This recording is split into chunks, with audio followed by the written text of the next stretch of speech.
아파치 같은 공격 헬기를 우리나라도 만들 수 있는 그날이 오길 기대합니다.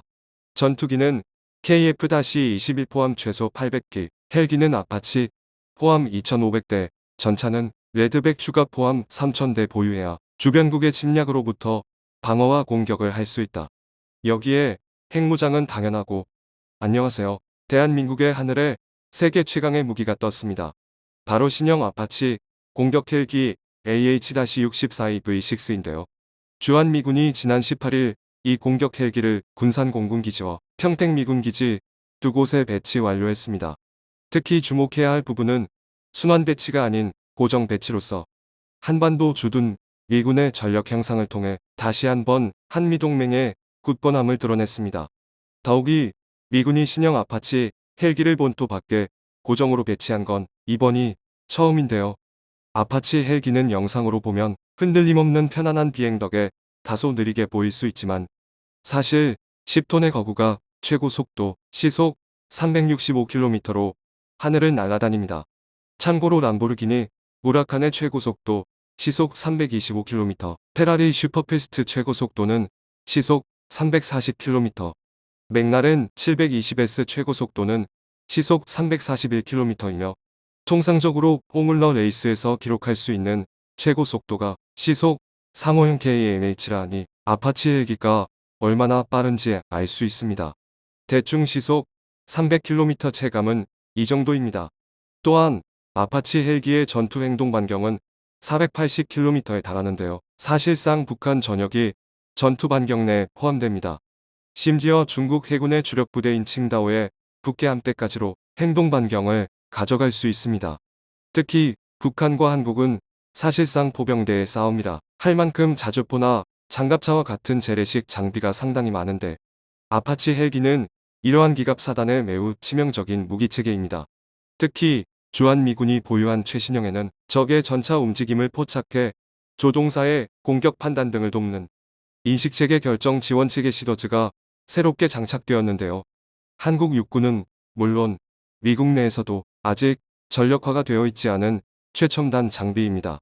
특별히 주한미군의 아파치 헬기 V6는 군산 미군 기지에 배치된 무인 공격기 그레이글이나 무인 공격 헬기 A-6과 함께 운용하는 유무인 복합체계 멈티멈티로 활용하기 위해 관련 기술 개발을 해온 것으로 알려져 있습니다.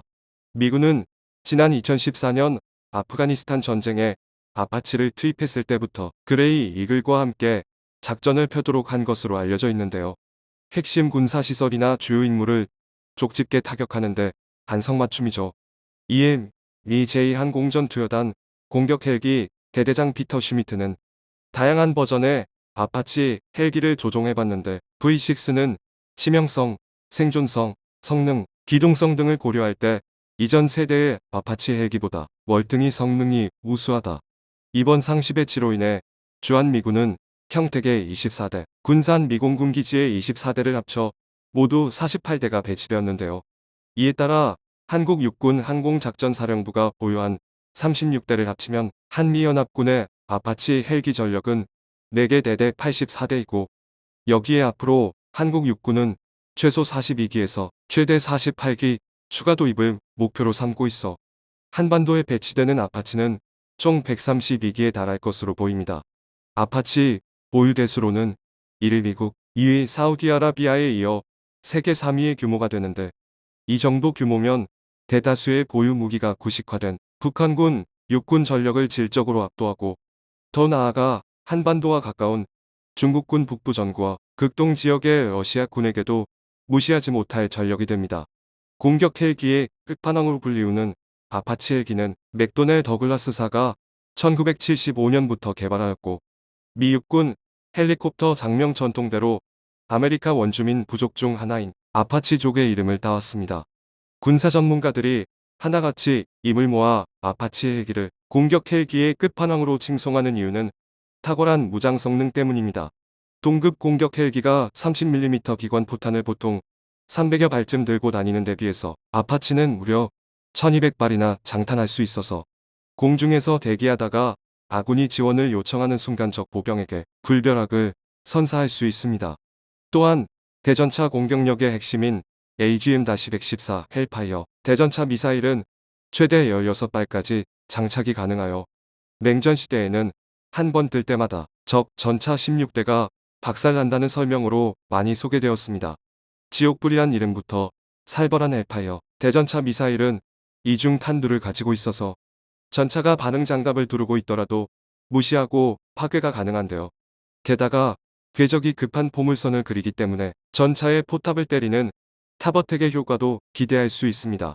거기다 관통력은 1300mm급으로 대부분의 장갑 차량을 단발에 격파할 수 있는 위력을 가지고 있죠. 군사 전문가들은 한국군의 아파치 2개 대대 36기가 한 번 뜰 때마다 북한군 전차 장갑차는 최소 288대에서 최대 576대씩 박살이 난다는 결론을 내놓고 있는데요. 명중률을 보수적으로 낮춰 절반 이하로 잡는다 해도 북한군의 기가 몇 안, 1에서 2개씩은 꼬박꼬박 증발한다는 결과가 나옵니다. 그리고 한미연합사령부가 주한미군의 아파치 48기까지 추가 투입하기로 결정하면 한 번의 출격으로 북한 기갑부대가 전멸하게 되는 상황을 맞이할 수 있죠. 역시 북괴엔 아파치가 딱 좋아. 전멸까지 아니더라도 이렇게 일방적으로 얻어맞다. 진짜 상대인 한국군의 제7기 동군단화 전투라도 벌인다면 결과는 안 봐도 뻔합니다. 열악한 성능에 가진 거라곤 숫자상의 우위밖에 없는 북한군의 기계화 군단이 아파치에 의해 먼저 상당수가 불구 상태가 되고 이처럼 전열이 무너진 상태에서 압도적인 파괴력을 자랑하는 대규모의 K-1, K-2 전차로 이루어진 한국군 7군단과 맞붙었다간 일방적인 학살을 당할 수밖에 없게 되겠죠. 북한은 우리 군 전력 증강 사업에 대해 매번 강도 높게 비난하고 있는데 특히 작년 2월 아파치 헬기 도입을 공식화한 후 북한 대외용 주간지 통일신보는 남조선 호전 세력이 첨단 무기 개발과 매입에 광적으로 매달리고 있는 건 전쟁 준비를 다그치겠다는 것, 동족과 한사코 전쟁 대결을 하겠다는 것으로 밖에 달리 말할 수 없다. 많이 쫄리긴 한가 봅니다. 사실상 김정은이 가장 무서워하는 무기가 아파치 공격 헬기라고 하는데 얼마나 아프면 이름도 아파치. 탄도미사일과 핵전력은 사실상 전쟁 억제 측면이 강한 무기이고 실제 사용하게 된다면 군대뿐만 아니라 민간인들에게도 큰 피해를 끼칠 수 있어 전 세계적인 비난을 피하지 못하게 됩니다. 현재 우크라이나 사태에서 알 수 있듯 러시아는 군사시설과 무기에 요격하여 민간인의 피해는 없다라고 수차례 강조하고 있는데 자칫 민간인이 대규모 피해를 입는다면 나토나 미국의 군사 개입까지로도 번질 수 있기 때문입니다. 이렇듯 실질적으로 일어날 수 있는 분쟁에 대비해서 주요 시설 및 주력 부대를 정밀 타격할 수 있는 아파치 헬기의 보유는 그야말로 한반도 전장에 있어서 필수 요소이자 게임 체인저가 될 수 있습니다. 공격 헬기의 개발 역사에 있어서 AH-64 아파치가 남긴 족적은 결코 무시할 수 없기도 한데 이는 하늘을 나는 전차라 불릴 만큼 강력한 화력과 더불어 뛰어난 방어력을 지니고 있었기 때문입니다. 동체는 14.5mm 중기관총 방탄 처리가 되어 있으며 중요한 조종석에는 아크릴 방탄판으로 둘려 있고 아래에는 방누연료 탱크 셀프 실링 퓨엘 탱크를 넣어 무려 23mm 탄에 대한 내탄성을 보유하고 있습니다. 또한 피탄 후 생존성 역시 뛰어난데요. 아파치의 엔진은 서로 떨어져 있는 형태라 한쪽이 비탄되어도 다른 한쪽으로도 충분히 비행이 가능하며 둘 다 작동이 중지되어도 여전히 로터는 관성에 의해 돌아가서 양력을 생산하기 때문에 바로 추락하지 않고 주변의 적당한 장소에 착륙이 가능합니다. 또한 기름통이 관통되어 연료가 다 바닥나도 30분 이상 비행이 가능하여 그 시간 내에는 전장을 이탈해 안전구역으로 복귀가 가능하고 최악의 상황으로 급격하게 추락하는 때에는 아래 바퀴와 M230 기관포가 충격력을 흡수하는 구조로 되어 있어 3에서 4층 높이에서 자유낙하에도 승무원을 안전하게 보호할 수 있습니다. 아파치 헬기로 구사할 수 있는 가장 무서운 전술은 바로 태즈를 이용한 지면 밀착 비행을 통해 산의 능선 또는 건물 등의 은폐물 위로 로터 위에 롱보우 레이더만 쏙 내밀어 은폐된 상태로 적을 타격하는 것입니다. 태즈, 즉 표적 획득 즉시 장치는 가시광선과 적외선을 이용해 낮이든 밤이든 표적 영상을 획득한 뒤 이를 계속 추적하면서 조종사에게 보여주는 장치인데요. 덕분에 미사일 발사를 하는 순간만 은폐물 위로 잠시 상승하고 쏘자마자 다시 은폐물 뒤로 숨는 전술을 사용할 수 있습니다. 적군이 이를 보면 전쟁 뒷같이 하네라고 말할 정도로죠. 심지어 롱보우 레이더를 장착한 아파치는 레이더만을 이용하여 롤모드 발사 후 낙원로 미사일을 발사하면 산 뒤에 숨은 채로 목표를 직접 보지 않고 공격하는 것도 가능합니다. 여기에 헌터킬러 기능으로 공격 대상 데이터를 주변에게 제공하여 주변의 헬기들도 똑같은 전술을 사용할 수 있게 합니다. 헬파이어의 사거리인 10km 밖에서 이런 전술을 구사하면 적군이 육안으로 아파치를 발견한다는 것은 사실상 불가능한 일이죠. 대한민국 육군과 대한민국 국방부 또한 아파치의 도입으로 인한 전력 증강에 크게 만족했는지 공공연히 추가 도입을 논하며 100대는 채울 것이라 호언하는 것으로 알려져 있습니다.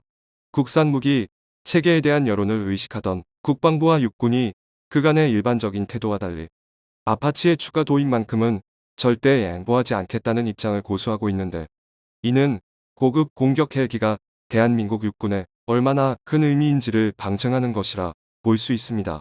물론 우리 군도 자체 개발한 수리온 무장형 헬기가 있습니다. 수리온처럼 기동 헬리콥터 플랫폼 기반의 공격 헬리콥터가 전 세계적으로 드물지는 않은데요. 그러나 수리온은 기본 수송형도 논란과 문제점이 끊이질 않고, 수리온 무장형 역시 심한 진동, 두 건의 불시착을 불러온 공기읍 입구 문제, 메인 기어박스 결함 같은 문제들이 발견되고 있는 상황이라 큰 호응을 얻고 있지 못하고 있습니다. 게다가 제대로 된 공격 헬기를 만드는 것은 절대 쉽지 않은데요. 타이거 공격 헬기의 사례를 보더라도 기껏 만들었는데 도저히 전투용으로 쓸 수 없는 지경이 될 수도 있습니다.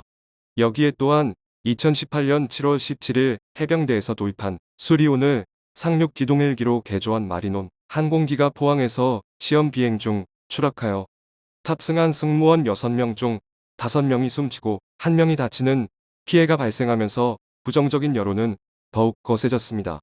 이런 상황 가운데 미국 국방부 보고서에서 충격적인 발표가 있었는데요. 2021년 미 국방부가 발간한 아파치 헬기 방위사업 관리 보고서에 따르면 동맹국 내 아파치 헬기 배치와 더불어 기술 이전을 포함한 정비 사업 후속 조치에 대한 필요성, 즉 미국 국방부가 현재 진행하고 있는 차세대 회전의 항공기 개발 대책 계획에 앞서 아파치 공격 헬기의 기술 이전을 적극 지원할 수 있다는 의지를 표명한 것인데요. 이에 발맞춰 국내에서도 새로운 소식이 들려왔습니다.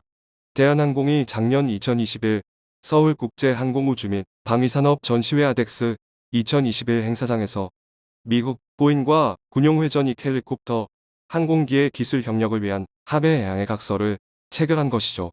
아파치를 개발한 회사는 맥도넬 더글라스사인데, 이 회사는 2019년 보잉사에 인수합병되었습니다. 체결 직후 발표에서 보잉은 아파치와 치누크 등 우리 군의 특수작전 임무 및 수송용으로 공급한 헬기에 대한 중요 기술을 대한항공에 제공해 기체 엔진 부품 정비를 할 수 있도록 하였는데요. 이에 개발에 필요한 기술 지원 역시 습득할 수 있을 것으로 기대됩니다. 이수근 대한항공 오퍼레이션 부문 부사장은 국내 최고의 항공기 성능 개량 및 항공 정비 기술을 보유하고 있는 대한항공과 세계 최고의 군용기 기술을 보유한 보잉사의 협력이 우리 군의 회전익 항공기에 대한 개발에 크게 기여할 것으로 기대한다. 이 같은 협력은 정부가 지난 제43차 비상경제 중앙대책본부 회의에서 항공산업 경쟁력 강화 방안을 의결하면서 군 항공기 정비와 개발을 민간에도 맡기기로 한 데에 따른 것입니다. 카이와 대한항공은 한국의 항공우주산업 분야에서 가오리X 무인기, 군용기 등 다양한 정비 개발 사업을 협력해오고 있는데, 이에 차세대 한국형 무장헬기의 개발에도 아파치 헬기의 첨단 기술들을 접목할 수 있을 것으로 기대되고 있습니다. 최근 우크라이나 사태는 한국 국방에 시사하는 바가 매우 컸습니다. 미국 뉴욕타임스는 푸틴이 시작한 냉전의 속편은 2차 세계대전 후 미소 간 냉전보다 더 위험할 수 있다고 우려했는데요. 단군 할아버지가 원망스러운 한국의 지정학적 위치를 다시 한번 복귀하면서 우리가 자주 국방을 소홀히 여기면 어떤 비극을 초래하는지 경각심을 가져야 할 것입니다. 한편 중국 인민해방군 소속 제2항공연대는 최근 한국의 군사력 증강에 발맞춰 아파치 헬기를 능가하는 중국산 공격 헬기를 자체 개발하였다고 하여 화제가 되고 있습니다. 중국 측이 발표한 성능 재원에 따르면 헬파이어보다 3배 강력한 폭탄을 탑재했다고 하는데요. 사실이라면 큰일입니다. 청중의 일부 의견. 아파치 국내 생산을 추진합시다. 제7군단처럼 하늘의 대규모 제11 아파치 항공군단을 300에서 500대 이상으로 가지면 지상과 해상은 말 그대로 동북아시아에서 한국을 따라올 국가가 없을 듯합니다. 아파치는 후방 지원 헬기이고 우리나라 스텔스 무인 드론이 최고 정찰기가 되는 거지. 아파치는 후방에서 우리나라 정찰기가 찍어주면 무기만 잔뜩 장착해서 적 사거리 밖에서 지원 사격만 하면 됨. 즉 화력 지원 헬기가 필요한 거지. 적재량 최고 A10 이용도 가능한 사통 통합으로 일본 방송들에 나온 건데 우크라이나 인근 흑해에서 운항 중이던 일본 선사 대형 선적함에 러시아가 미사일 쏴서 선파되었다네요. 다행히 인근을 지나가던 우크라이나 배가 사람들은 구해서 인명 피해는 없었다고 하는데 일본은 지금 비상 상태고 미국 또한 사태 파악하고 추가 도발에 대해 대비 중이랍니다. 미사일 공격을 버티고 공중전 장악 후에 헬기가 전략적으로 쓰일 텐데 그리고 북한의 무기가 구식이라고 무시하기에는 수량이 어마어마하죠. 시청해주셔서 감사합니다.